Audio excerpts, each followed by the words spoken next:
आपको पता है जिस तरह पूरे भारत में एक एक गांव तक अच्छी क्वालिटी का अनाज और खाना पहुंचाने का काम वो भी एकदम अफोर्डेबल प्राइस में हर समय आपको उपलब्ध कराता है, जिसका जिम्मा FCI यानी कि फूड कॉर्पोरेशन ऑफ इंडिया के पास है। तो उसी तरह विश्व लेवल पर ये काम कौन करता होगा, कैसे करता होगा और ये कौन कौन सी रिपोर्ट निकालता है, ये चलो जानते हैं। इस दुनिया में कहीं कहीं ऐसे देश भी हैं जहाँ बिल्कुल अनाज पैदा नहीं होता या फिर वो बहुत गरीब है, तो उन लोगों तक अनाज और खाना पहुंचाना और उनको कुपोषण से बचाने के लिए और इस दुनिया भर की इतनी जनसंख्या के लिए इसी पर्याप्त मात्रा में वापस इस खाने को पैदा करना, क्योंकि जिंदा रहने के लिए खाना तो रोज खाना पड़ेगा।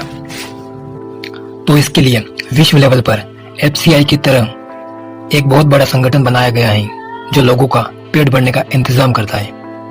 अब वो खाना कहीं से भी लाए, चाहे खेती करना पड़े, मछली पालन करनी पड़े, पानी की या वन से लेके आए, चाहे कहीं से भी लेके आए, जिससे कि भविष्य में खाने की दिक्कत पैदा ना हो और खाने को अधिक मात्रा में पैदा करने के लिए ये सस्टेनेबल तरीके बताता है और रिसर्च करता है कि खेती कैसे करनी है। तो इसके लिए 1945 में एक ऑर्गेनाइजेशन बनाया गया जिसका नाम है FAO, food and agriculture organisation, जिसका हेडक्वार्टर पहले वाशिंगटन में था और 1951 में रोम में ट्रांसफर हो गया। ऐसे याद रख लो, वाशिंगटन में बासी खाना खा लिया जिससे मरो हो गया, रोम हो गया। और इस ऑर्गेनाइजेशन में एक महानिदेशक होता है जो ये सब संभालता है और इसका लोड कम करने के लिए धरती पर 5 क्षेत्रों में क्षेत्रीय कार्यालय भी खोल रखे हैं। इस संगठन के द्वारा विभिन्न रिपोर्टें निकाली जाती हैं जिनको अपन देखते हैं कैसे निकलती है, क्यों निकलती है और इनका नाम ये क्यों पड़ा। तो पहली रिपोर्ट है, जैसा कि अपन को पता है ये संगठन खाने के बारे में बताता है और खाने को कैसे पैदा करना उस खेती के बारे में भी बताता है। तो इसी नाम से पहली रिपोर्ट है the status of food and agriculture SOFA।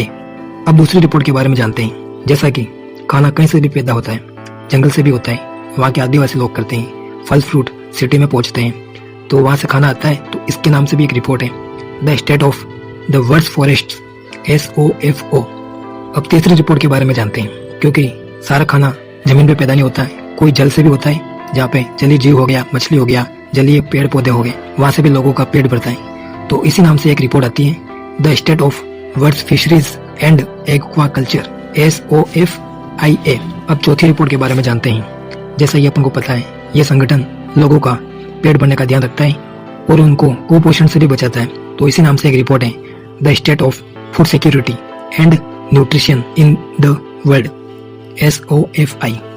अब पांचवी रिपोर्ट के बारे में जानते हैं। जैसा कि अपन को पता है दुनिया में एक देश से दूसरे देश में खाने की व्यवस्था करने के लिए, लाने ले जाने के लिए ये प्रबंध करता है। तो इसी नाम से एक रिपोर्ट आती है the state of agricultural commodity markets SOCO। तो इस तरह अपन ने जाना फूड एंड एग्रीकल्चर ऑर्गेनाइजेशन के बारे में।